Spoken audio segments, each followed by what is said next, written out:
Bem-vindos, meus amigos, a mais um estudo do nosso canal, Estudo do Espiritismo. Hoje nós vamos fazer aqui uma reflexão sobre uma mensagem trazida pelo benfeitor Emmanuel.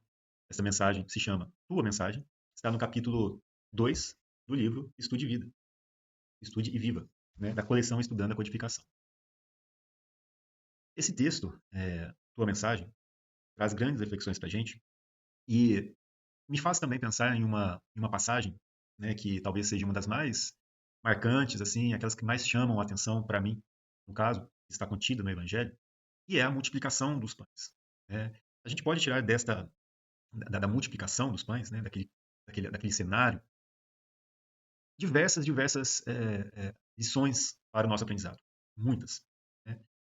E uma das que mais me chama a atenção, né, é que, diante daquela multidão, né, 4.000, 5.000 pessoas, né, de pessoas que estavam com fome, vinham ao encontro de Jesus para trazer poucos pães, poucos peixes, né, que foram arrecadados ali, né, e que constituíam, na verdade, migalhas daquele povo, né, que foram agrupadas, né, foram coletadas ali para serem entregues a Jesus e confiando, né, de que aquelas migalhas, pudessem saciar a fome daquela multidão. Então imaginem que daqueles pequenos pedaços, aquelas pequenas migalhas que foram oferecidas por alguns, né, e que foram ali recolhidas e trazidas para Jesus, aquelas migalhas, elas foram multiplicadas e saciaram a fome daquela multidão. Dentro deste exemplo, né, que me chama muita atenção, a gente observa essa questão das migalhas que nós, enquanto seres espirituais aqui encarnados, né, as migalhas que nós podemos trazer para que Jesus multiplique.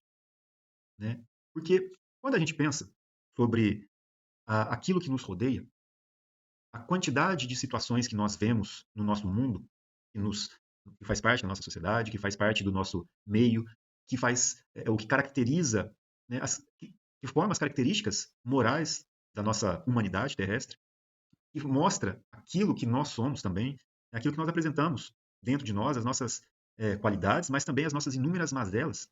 E a gente pensa e fala assim: eu acho que eu não tenho muito para oferecer.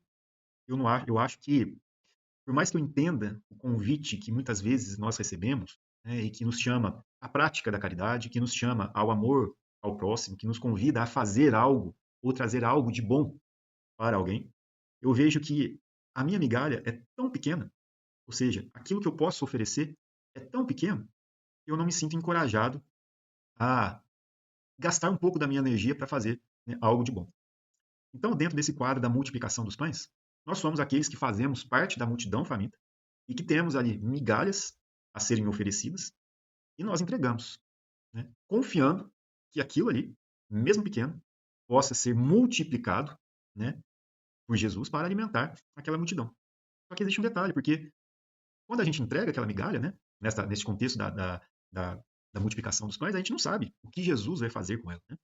O ensinamento que nós temos hoje já nos fala, já nos traz a mensagem, já nos traz as consequências, né, que são produzidas pelo ato de Jesus.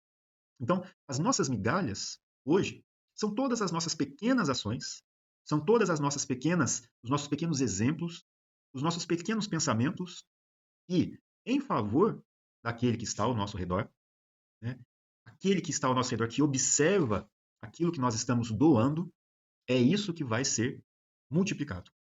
Como assim? Né? Muitas das vezes a gente acha que a forma que nós temos para fazer a caridade, né, ela é muitas vezes limitada a algo material, né, e às vezes a gente ainda não está tão desapegado para fazer determinadas ações neste cunho, se nós tivermos a condição, ou mesmo nós não temos nem a condição de fazer. Né? E aí, né, a gente também remete, né, àquela ideia do óbolo da viúva. Né? Mas existe também a caridade moral que nós podemos oferecer, né, que é aquela em que nós podemos auxiliar com tudo aquilo que nós temos e faz parte do nosso ser. Nós podemos praticar a paciência, nós podemos praticar a tolerância, nós podemos compartilhar as nossas riquezas internas, o nosso conhecimento, né, os ensinamentos que nós adquirimos com a luz da doutrina espírita. E tem uma outra coisa que pode ser compartilhada, que muitas das vezes vai ser feita de maneira, digamos, silenciosa, que é talvez o mais desafiador para nós e que talvez aquilo que vai exigir da gente, né, a grande transformação do nosso ser espiritual. E é a prática do evangelho em todos os nossos atos e que vai representar, portanto, né, aquilo que nós verdadeiramente somos. Isso vai servir de exemplo para os outros. E esta é uma migalha que nós vamos oferecer de maneira contínua e ela vai ser, então, aproveitada por Jesus para que sirva de alimento para muitas pessoas, né? Esta migalha que está sendo representada, portanto, pelos nossos atos, pelo nosso exemplo, pelo nosso comportamento, pelas ações que nós fazemos, elas então fariam parte de todo o nosso dia a dia, de todas as nossas ações, de todos os segundos da nossa existência, de todos os momentos. E não apenas aquele momento que você para e fala assim, agora eu vou para uma ação de caridade, né? Agora eu estou indo para um outro ambiente, né, em que eu vou ser útil para alguém, né? Porque a gente ainda tem essa questão do chaveamento, né? Agora eu estou indo para lá, agora eu vou praticar, né? Mas o exercício, né, que a gente tem que fazer para conseguir colocar dentro de nós e conseguir agir em todos os momentos do nosso dia, esse é o grande desafio, né? E esta vai ser a nossa maior mensagem. Esta vai ser não apenas, né, limitada, ou não vai estar apenas limitada a estes momentos em que nós vamos nos colocar à disposição para compartilhar através de uma palavra, através de uma ação que nós estamos fazendo, né, em benefício de alguém, mas também em todos os momentos através do exemplo que nós damos, que vai representar nada mais do que as conquistas do nosso próprio espírito. Este é o grande desafio.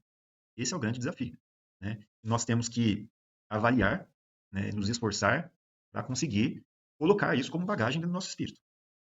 Esse é um grande, grande desafio, porque em todos os momentos, se nós já estamos refletindo o evangelho, por exemplo, será que em todos os momentos eu consigo ser paciente, tolerante? Se em todos os momentos eu amo os meus inimigos, ou seja, aqueles que estão no meu caminho e que me exercitam ali, me auxiliam ao exercício da paciência, da tolerância, aqueles que vão mostrar, vão ser os instrumentos para me mostrar as minhas próprias mazelas. Será que em todos os momentos eu consigo ser amoroso? Será que em todos os momentos eu consigo, né, exemplificar através daquilo que eu sou o que o evangelho representa? Então, estas questões acho que precisam ser refletidas por todos nós, porque é talvez o exercício que nós precisamos conseguir implementar dentro de nós, né? E para auxiliar a gente nessa reflexão, né, vamos ver uma questão do Livro dos Espíritos que nos auxilia a compreender isso. Olha só, na questão 918, né, está lá no final do Livro dos Espíritos, né, da parte 3, aliás, né? Tem a parte 4 ainda, né? Mas fala da perfeição moral. A gente sabe que essa perfeição ela é muito relativa, né? Porque nós, Jesus aconselha, né? Sede perfeitos como o vosso Pai é, né? Porque a nossa perfeição vai ser sempre relativa a Deus. Nós nunca vamos conseguir nos igualar. Se nós conseguíssemos nos igualar a Deus, nós seríamos também Deus. E isso não faz parte do nosso entendimento, né? Nós vamos sempre aprender mais, nos aperfeiçoar, nos melhorarmos e atingir uma perfeição, mas uma perfeição relativa, né? De acordo com os nossos esforços. Porque dentro do nosso ser limitado, nós ainda seremos um ponto finito, frente ao infinito que é Deus. Mas a pergunta, né, que fala aqui na 918 é: por que indícios se pode reconhecer em um homem o progresso real, olha só, o progresso real que lhe elevará o espírito na hierarquia espírita? Resposta do livro dos Espíritos. O espírito prova a sua elevação quando todos os atos da sua vida corporal representam a prática da lei de Deus. Todos os atos da sua vida corporal representam a prática da lei de Deus. E quando antecipadamente compreende a vida espiritual. E aí que está o grande desafio para nós. Quando? E não apenas, né, nos momentos em que eu me desloco, né, a uma atividade em que eu vou praticar a caridade, né, não só nesse momento, mas quando que eu já consigo trazer este mesmo sentimento, esta mesma disposição, esta mesma energia, esse condicionamento do meu espírito, para não apenas naquele momento, naquela atividade, mas em todos os atos da minha vida, no dia a dia, em todos os momentos. Isso é um grande desafio para nós. É um grande desafio para nós. Mas é o exercício para o qual nós estamos sendo convidados a fazer, né? Como agora? como conseguir isso, porque realmente é um desafio que, quando a gente olha para as nossas dificuldades, para as nossas mazelas, né, para as nossas limitações, você não se vê capaz, muitas vezes, de fazer, ou de ser assim. Né? E aí que entram as migalhas. Nós não vamos conseguir, né, realmente alimentar as multidões. Né? Aquele que consegue fazer isso é Jesus, através da multiplicação daquilo que nós podemos oferecer. Ele não recusou nenhuma migalha, ele aceitou todas elas. Então, o que hoje nós representamos é uma pequena porção, mas que pode servir como benefício a, a um contexto maior.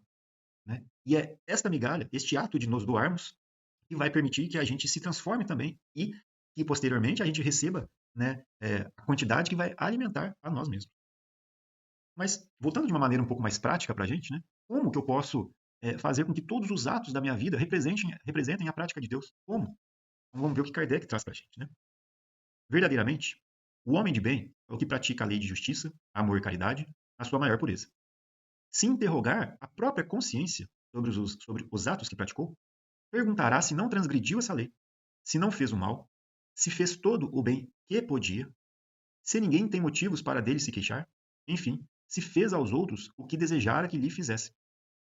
Possuído do sentimento de caridade e do amor ao próximo, faz o bem pelo bem, sem contar com qualquer retribuição, e sacrifica seus interesses à justiça. É bondoso, humanitário e benevolente para com todos, porque vê irmãos em todos os homens, sem distinção de raças nem de crenças. Se Deus lhe outorgou o poder e a riqueza, considera essas coisas como um depósito, de que lhe cumpre usar para o bem. Delas não se envaidece, porque sabe que Deus, que lhes deu, também lhes pode retirar. Se sob a sua dependência a ordem social colocou outros homens, trata-os com bondade e complacência, porque são seus iguais perante a Deus. Usa da sua autoridade para lhes levantar o moral e não para os esmagar com seu orgulho. É indulgente para com as fraquezas alheias, porque sabe que também precisa de indulgência dos outros. E se lembra destas palavras do Cristo: atire a primeira pedra aquele que estiver sem pecado. Não é vingativo. A exemplo de Jesus, perdoa as ofensas, para só lembrar dos benefícios, pois não ignora que, como houver perdoado, assim perdoado lhe será.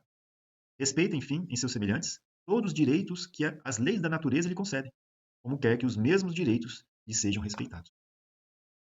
Realmente, né, é um conjunto de valores que, quando compartilhados, né, quando já fazendo parte do nosso ser, já trazem realmente, né, um indício de que nós estamos no caminho certo. Mesmo que a gente não consiga todas, ou em todos os momentos, ou que todos os atos já representem essas características, é um esforço que nós estamos fazendo para adquirir essas qualidades. Então, talvez hoje eu não consiga, mas se eu me esforço, talvez amanhã eu já consiga vencer as minhas mazelas, talvez eu já consiga amplificar, aumentar algumas das minhas qualidades, né? Talvez eu não tenha mais que passar uma aflição para vencer algo que eu ainda preciso construir dentro de mim. Então, muitas das vezes, né, algumas pessoas que estão ao nosso redor, elas não se incomodam, elas não sofrem com determinadas situações. Talvez porque elas já venceram isso em outros momentos. Talvez hoje isso para nós seja uma aflição, porque representam desafios que nós precisamos vencer. Talvez para outros isso nem represente uma aflição, porque eles nem ainda entendem que isso lhes machuca. Né? Então, se a gente ainda não conseguiu vencer, né, que a gente faça um esforço para que a gente consiga ter o mérito desta conquista. Aquele que já venceu, né, ele já se esforçou em outro momento. Aquele que nem se incomoda, em um determinado momento, segundo as capacidades dele, segundo o entendimento e o tempo dele, ele também vai chegar a ser desafiado por aquela situação.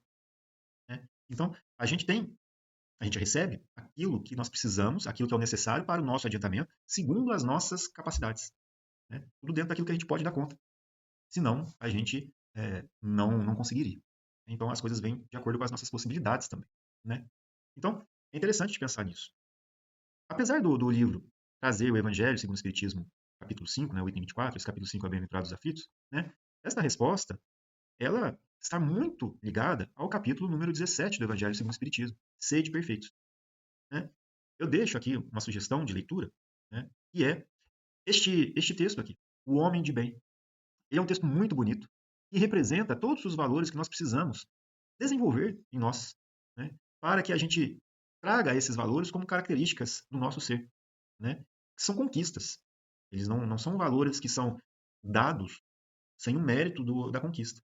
Né? Então, se a gente ainda não tem, É um convite ao exercício para que a gente, através do nosso próprio esforço, através do nosso próprio livre-arbítrio, ou seja, escolhendo nos esforçar, escolhendo, né, passar pelas situações de tal forma a adquirir aquelas qualidades, para que essas qualidades sejam ou estejam dentro do nosso espírito, fazendo parte, caracterizando o nosso espírito, e que isso posteriormente venha a refletir em tudo aquilo que nós somos.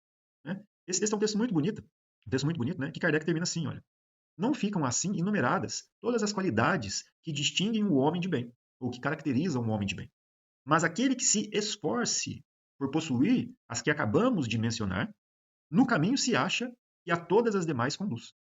Então, né, para nós, esta frase aqui, né, que representa a perfeição moral, né, é que quando os atos da nossa vida representem a prática de Deus, a gente pode ainda nem ter um conhecimento ou entendimento de tudo que represente a lei de Deus, porque dentro da nossa limitação, a gente ainda não consegue compreender, né, o que é o certo e o errado em mundos mais adiantados, por exemplo. Talvez hoje, aquilo que para nós nem nos pareça errado, seja uma gravidade muito grande em mundos mais elevados. Mas, né, se nós nos esforçarmos por adquirir as qualidades que aqui são listadas, né, se nós nos esforçarmos por passar a ter essas características, essas qualidades nos atos do nosso dia a dia, não apenas em momentos específicos, mas durante todo o nosso dia, nós já vamos estar nos esforçando muito, né, estaremos indo no caminho certo para adquirir, né, uma, um bom senso, né, um bom resultado, né, para a nossa vida aqui corpórea. Né? Então, quando nós voltarmos para a nossa pátria espiritual e quando nós nos depararmos com nós mesmos, né, com a nossa própria consciência, em que nós vamos ter que refletir sobre todas essas questões, né, então a gente vai ter um sentimento mais brando, porque a gente se esforçou. E isso é muito positivo. Então, por mais que a gente não consiga ainda, o fato de não conseguir não deve nos impedir. Ele deve nos impulsionar a nos exercitar mais, para que um dia esses valores estejam dentro da gente. Né? Tem aquela passagem, né, em que, né, Jesus entra na casa de um fariseu chamado Simão, né, em que ele é recebido ali dentro dessa casa, né, e uma mulher que tinha uma má fama na cidade, né, se ajoelha aos pés de Jesus, por trás, né, lava os pés de Jesus com as suas lágrimas e enxuga com os cabelos. E ela usa, né, óleos ali, né, muito caros para lavar os pés de Jesus. Né? Então, esse fariseu, né, em pensamento, ele faz assim, o seguinte questionamento: olha, se esse homem fosse realmente um profeta, ele saberia a mulher que estaria ali tocando os pés dele.